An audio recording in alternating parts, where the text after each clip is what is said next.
always about us. Well, yeah. It's True. secondary about the music. True.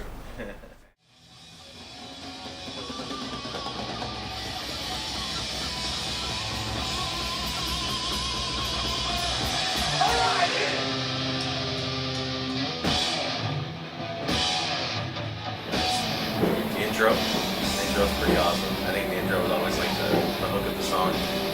And we always went from the noise, the make some noise, to the intro of the song, so it just kicks in. So I always like that part about it. It was always fun. When I think of Last Regret, it always makes me like a little bit nervous because I always forget the beginning of it. Actually, like you mentioned the beginning. Like that's the one I always fuck up in practice the most. I think like you're like, all right, we're gonna go Last Regret, and I always remember being like, like oh shit, how's that go again? And you'd be like this, and then you play the beginning. I think we always pulled it off live. I always pulled it off live. Yeah, it is a really fun song to play. Yeah, it's a fun song. I was like, oh, we just.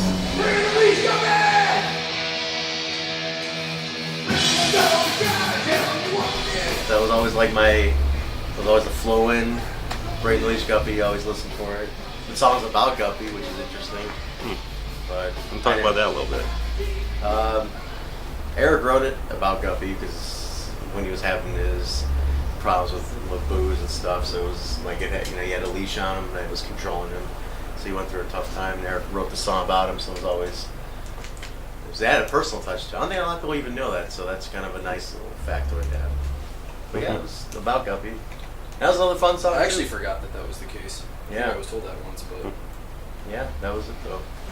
A lot of people like that one, man. Like a lot of people always said that's my favorite song, my favorite HEMI song. And I don't know. I mean, I liked it. I just never associated with like a hit, but And it's always. I feel it's always sounded a lot better live than it did on the album. Yeah, It's just definitely. the groove, the vibe, the pace just feels better live. Yeah, for sure. I think it did too.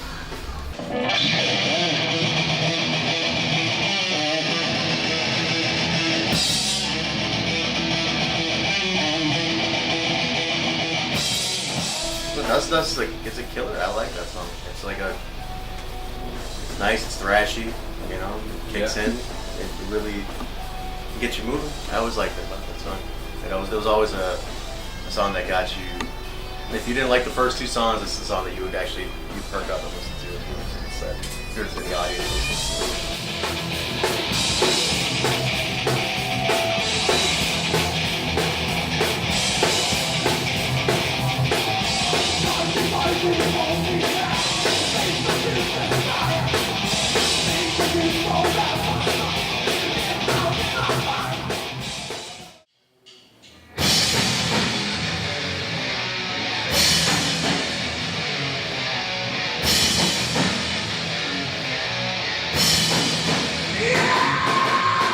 Fire in the Sky. What has that meant to the band so much? tons, dude. Yeah. Yeah. It's. I would say probably more than any song. Yeah. That'd be my opinion, at least. You've been here longer than me, but. Well, it's the hit song. I mean, it was like our biggest hit. Fire in the Sky like gets me pumped up just like talking about that song. Yeah. It always catches me off guard for me, because it's like I underestimate that song a lot of times because it's like old, tried, tested and true, so to speak. But like I get once we like hit it and we start playing Fire, even though it's always there in the shadows, like it gets me excited to play it, and it just like punches me in the face, which is fun. Yeah, so I really like that song. No, it's a cool song. I think every lineup has performed that song live. I think that's which like is also cool. I think that's like the hook of that song. Every lineup has played that song live in some form or another. It's got some history, like from beginning to the end. Even like I think the first lineup even had like the initial riff, what it is now, was part of an instrumental that we used to do back in the day. That was like we label Fire in the Sky. So it's like probably the most historic song in the band's history. Yeah, it's always carried over. No, plus I mean the movie connection, and the Fixer, and the video, getting all these plays worldwide, and it always gets a pretty sweet crowd response. Yeah, which I think is really cool. When that song's done, just like it's a radio friendly song. I would think in some way. I mean, it's very much commercial. I would say it sounds commercial, if anything. Which is cool because it's a good balance because we have a lot of un-radio friendly music as well, I think. Yeah, so it's one of the most commercial songs we have, by the most.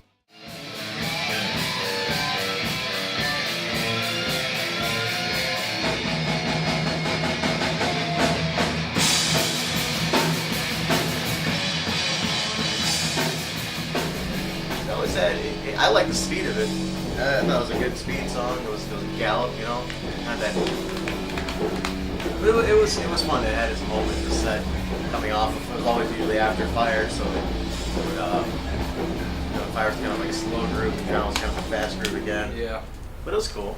I always used to do my cheesy joke about slowing things down because the sled drove slow, and I don't think I ever got over it. Nobody ever liked that joke. Yeah, no, it wasn't We're gonna slow things down. We're all like, David on the side stage, like, And then like the songs are, just kidding, you know, some shit like that. We don't do slow We don't shit. do slow shit. Chicks like slow shit or something. I don't know, but it was always that. I like it. It was a fun song while it lasted. so right, it wasn't slow at all, because we don't like slow shit.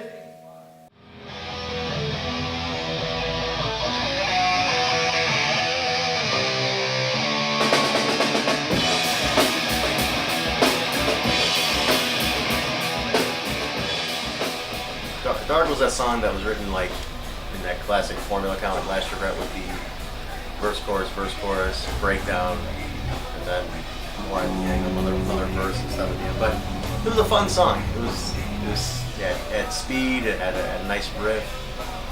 I enjoyed it. You know, it was nice and fun. Yeah. It had a good melody to it. I thought it had like a nice. I'm trying to compare it to something, but I can't get my finger on it. But it had a nice melody to it. I think it had a nice.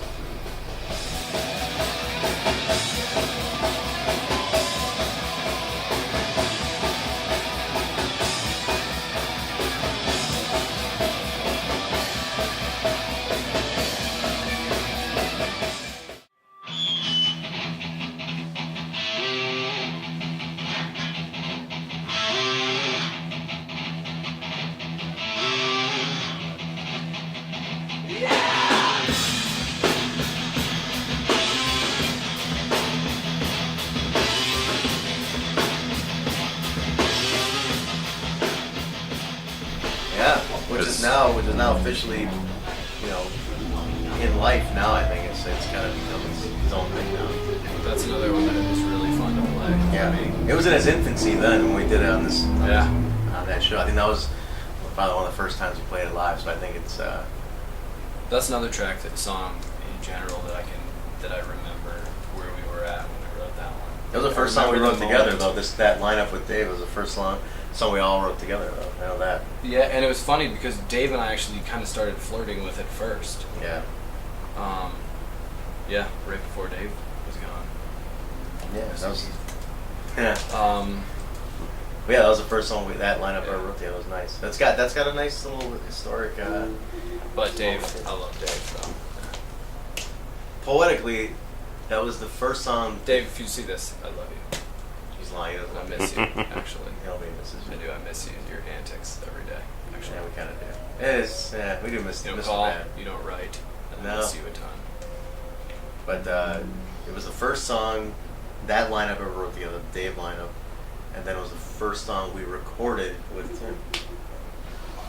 And think about it. So.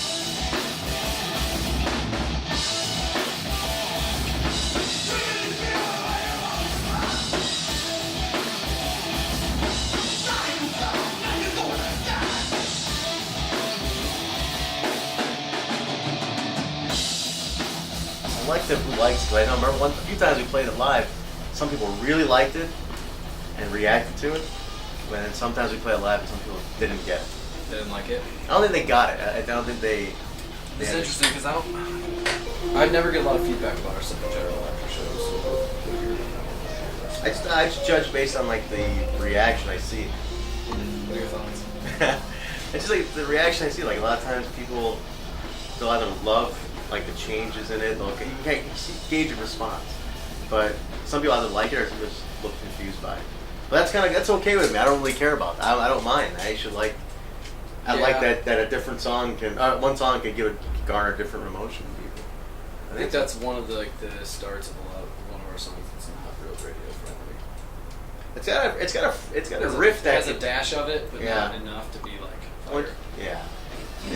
The solo on that song is also really fun too. That's one of the ones that feels good for me to play. That solo. It's like kind of in my pocket somehow. I don't know, like the rhythm, the tempo.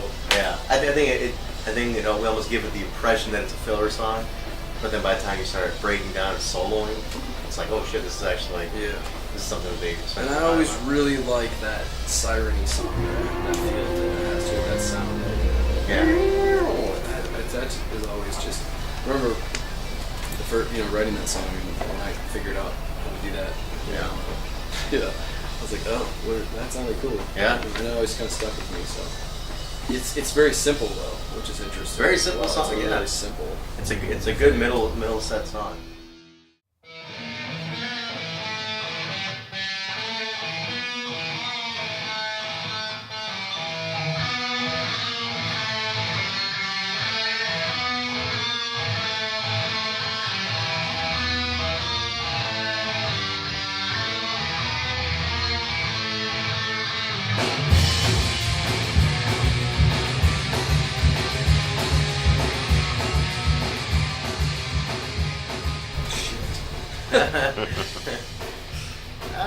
I think that song had its time and place, and then I think that for when it was written, when it came out, I think it was good.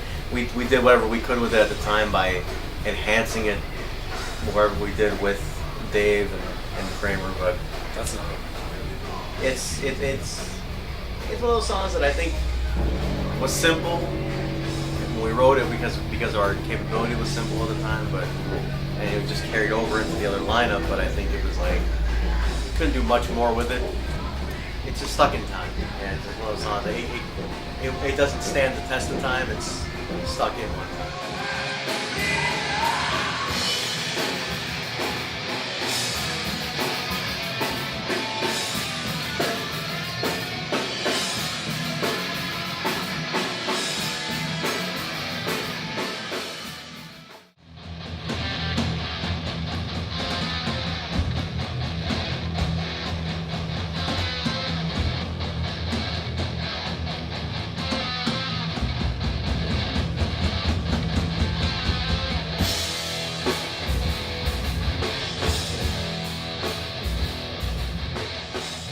It's a little love-hate in this band with that song. I'm on the hate scale. I think. Sorry. I think there's so much potential in that song. I think if you have a lot of time, if we have time to work on it. My initial thought was now we could enhance it and do stuff with it, and we started flirting with that recently. Right. And it actually did, I have to say, for Bombtown's sake, it is cool. It's a really different direction than we had, obviously, 3 years ago with it. I was excited about what we were doing. It was going to be like 2 weeks ago with Bombtown. Right. 3. It was going to be the anchor of the theme of the new album. It was just part of another chapter in a form of death, a form of life and death. And this was nuclear war is what this one was talking about. So it was a chapter. But then I started thinking, we can enhance it. I was telling Tim, I was like, we can enhance it, or we can kind of leave it and release the version that we had with Dave that we recorded, release that, and then write another song that's kind of more like Ashes, like a quicker, thrashier one. That's like a 2-minute, thrashier, fun song that's more representative of what we're doing now, and then let that one have its time and let it be what it is. I mean, it's almost like if we recorded it with this lineup, they'd be carried over 3 lineups at that point. So it's kind of like better off leaving it alone and just representing this one more. So, but that's all had its time too. It was going to be an anchor. It was going to be a chapter in the story of the new album. But Bombtown for me is the opposite of like what I've been describing so far as songs that are fun. What's fun to me is 2 things. Obviously, it's the feel and energy of the song, but also like me actually playing it and performing it. To me, certain songs just have more appeal personally, right? You always loved Bombtown, which is cool. I always liked the riff. I don't know what it was. You've always stuck with that, like stuck to it and like defended Bombtown. I don't know. To me personally, it just drags and it's easy to play. It's very slow and drudgy, which gives it a cool feel for like artistically speaking. I won't dismiss that, obviously, but it's like just for me, I'm like, chewing bubble gum As on the a side, performer, strumming as 3 a chords. performer, I think it's boring. As a Yeah. performer, it doesn't take much. It's like brainless to play as a performer. I But think- the new stuff that like Tim and I were working on with it makes it more. right. You know, But then it's one of those things. Like, do you let it be? Like, let it have its because we've Right. changed so much dynamic now too. So I don't even think it's representative of who Yeah. we are now.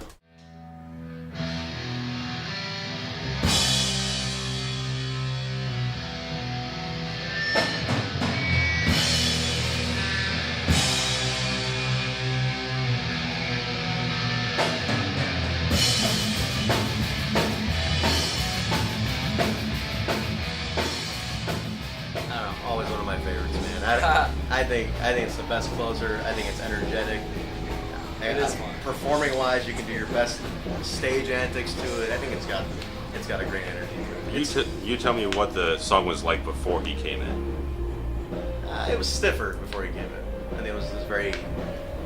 Lately, we've been playing that song really fast. By the way, Yeah. live. But it was always an energetic song, but it was never.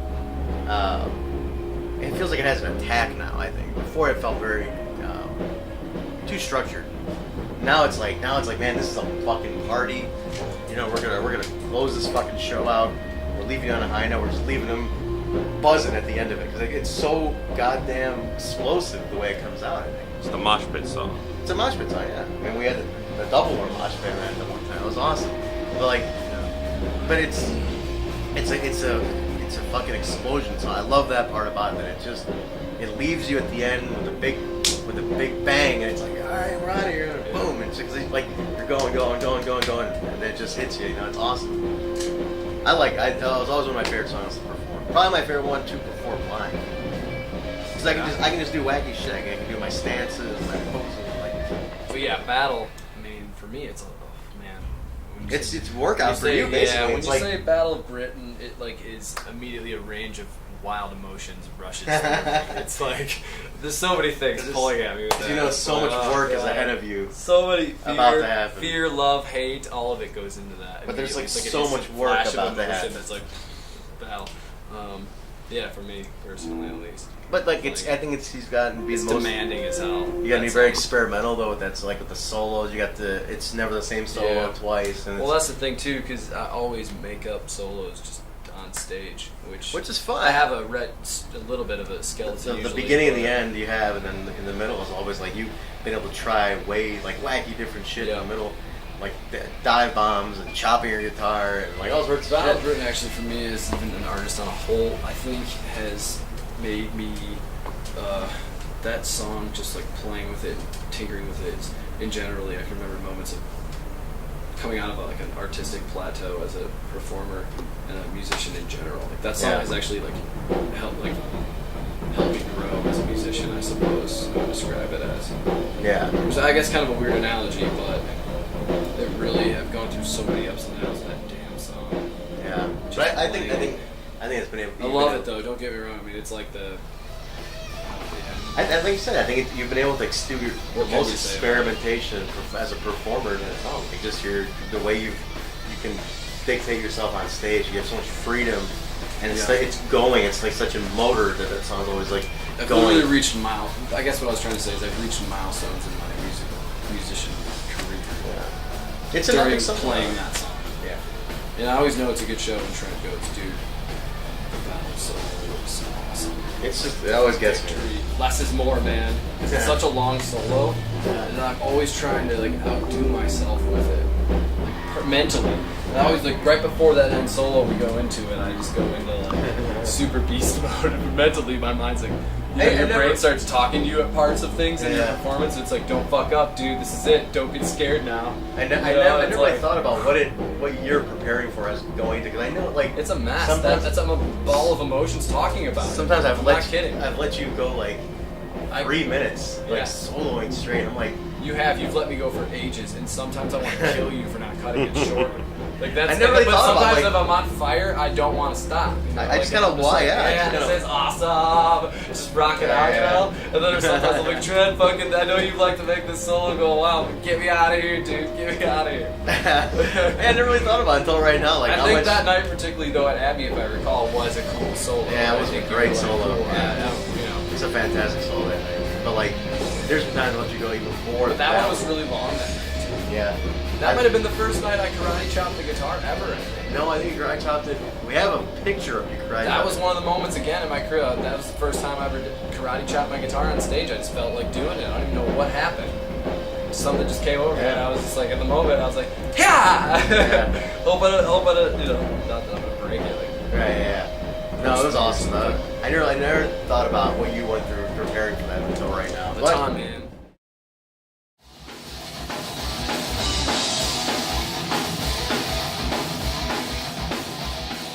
How do you treat the live performance differently than a studio recording? What is distinctly important about one versus the other? Cool. I mean, live, you worry about it. We've been talking about this a lot lately, I feel like. Yeah. The difference between live recording And then live, you worry live. about your appearance more. We worry about how Sure. the sound is one thing, but you worry about how you look doing it and how well we pull off what we're trying to portray to the audience. I think we're very concerned about that. Recording in the studio, you feel like you can mess up and fix it easily. Yeah, there's less pressure. Less pressure, I think, in the studio. But yeah, live, you have one shot, and that's it. Yeah, which makes it really exciting. I think they're two different types of intense, if you will. Image is important. I always make sure we look as professional as we can up there. Well, it's funny because when you play on stage, it's definitely my favorite over the two. If I'm going to pick one over recording in the studio, I would prefer playing live. It's a feeling, as far as, Yeah. because there's just something about getting on stage that's like, Well, it legitimizes a band to play live. I think if you play live, you're a brand. You become something that you're a performing musician with. So. but even like playing in the street for people, like you're block partying or Yeah. block or something. No matter what, I think just playing music live to me is where it's at. It's definitely the coolest feeling I've ever. One of the coolest feelings I've ever experienced in my life. Yeah. It's addictive and scary and not scary. It's actually pretty amazing how comfortable us. I see that a lot in YouTube, but I know for myself at least. It took I'm very comfortable on stage, but you remember like the emotion and the learning of getting there, getting comfortable on like stage. being Remember nervous. your first like live show ever as a I was kid? nervous as shit. I was like, I always said like people ask me all the time like, do you get nervous before you go on stage now? And I'm like, I still get a little nervous though. I still Do get you? that. Oh yeah, because awesome. You get a little buzz. There's definitely energy. I still have nervousness throughout the day, but when I'm up there and we set up and we're like, all right, you're ready to go, like Then you're like, go. I just feel like I've been doing this a long time. Like I feel like I got it. I can do this. I'm not a rookie. I can been there. I've played the game a few times. So It's definitely something I look forward to. It's fun. You definitely get excited playing live. But recording, you can make it perfect. All those times that I hated my ballad written solo. Now I don't hate it because I can record it 8 million times if I want to. Get it just right. Yeah. Well, how important is Guppy to the live show when he's on fire? Huge, obviously. Honestly, it's very important because if your drums screw up, if your drums mess up, everybody messes up. Like it throws you off. So he's There's times when that drum set's like broken apart on it live. Right. It fucks up. But the drum set literally breaking apart. Yeah. Because Guppy's beating the shit out of it. Right. So we rely on him a lot, like more than he. I don't think more than he knows. More than he knows. He's aware, I think. for sure. Yeah. When he's on, man, he's on. But he's very important to say. He's always been. He's a good backbone to the band, to the sound. Because I think he plays way different live than he does in practice. I mean, he plays like a fucking monster live. I agree 100%. With that. Especially when he's got a good surround, when he can hear everything perfectly in balance, he's unstoppable live. I told him that. Live, I told him that he's like a different person. Like it's completely different. Where it's something about playing live, Guppy is way different. And I think we're all a little bit lax in the studio, which is probably what it is, And we play some fast shit, which is I can't hit the drums like that for sure, But I think something in Guppy when we play live, it just clicks, and things change. I hear him doing things all the time that he's never done. Yeah. He constantly which I respect a lot because it's a lot of the way I play guitar. I think like I'm just making things up. Guppy will just be like, "Whoa, this," and I'm like, "Whoa, where did that come from?" Yeah, he's a very It's really unstructured cool. drummer. He's not Very. like Yeah. you're not gonna hear a pattern, especially live. Like I don't even want the pattern. I don't want a guy who's a robot on set. I like that he's It's everything's a human different. element, you know. Yeah, I all like of that. us. I like that. It's like fucking change it up. Like get a little wild. The whole point of playing live is to experiment shit. So I like that about him. And I think honestly his biggest downfall is I think he doesn't give himself enough credit. I don't think he's confident in what he does. Like he's very important to the band. I wish he realized how important he is. Yeah, I think he should realize how important he is to the group and what he brings. Yeah. Because man, when he's on fire, it's unstoppable. He's kind of like the unspoken hero. Yeah, I think in a lot of ways he is. Yeah. Well, what would you rank as the best show you've played as HEMI? Man, That's a tough question. this one I think was a great show. The Abbey Pub show was a fantastic show. That was a good show. I think that was a great show. I think we just were on. I like Tim's debut show a lot. That was a great show at the Ocean Lounge. Yeah. That was a great show. I think We've had some really great shows at Livewire, actually. Yeah, Livewire. Livewire's just been a really fun experience in the past playing there. Yeah. That was a big part of at least my career with HEMI up Yeah. to now. I think Our that- past. Yeah, it's especially now the venue gets more popular now. I think Livewire's been doing really well. And knowing we were the first band ever played at their opening party, that's kind of important to me. So I think any of the Livewire shows have been great. We've had some great nights at Livewire also. So anything Livewire related was a lot of fun. Yeah, I think so. I think we could sum it to that. But the Abbey Pub show was awesome too. I think the crowd was definitely there for the headliner, but I think we still played as if there were 10,000 people there to see us, and that's what I liked about it. That's what I'm most proud of that show. That if you watch the video, you're like, we're still performing like we're performing for everybody in the world who's there to see us. But Yeah. that's what makes me proud of that show. But live, yeah, definitely going back to it, Livewire is definitely an awesome. Anything Livewire related, I was having a good time.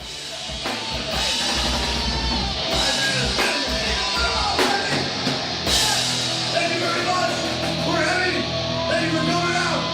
Thanks for having us over on. Good night. Where does the HEMI live show have to go from here to achieve the next level of success? I think we definitely got to. I liked when we were doing more stage props. That was a big thing. I enjoyed the lights and the smoke machines, all that kind of stuff. But as far as sound goes, I think we got a good thing now. With Tim, who's a very natural performer, he knows the live experience, how to do it. I think he's fantastic in what he does. I think we have a good element, a good synergy now. It's good. It's just a matter of just constantly upping the game more and more, constantly just enhancing the image you're putting out there. I think we have a good look. It looks strong. So I think by constantly moving forward, by just cementing what it looks like now, what we're doing now, I think it'll really take form and take shape as it goes on.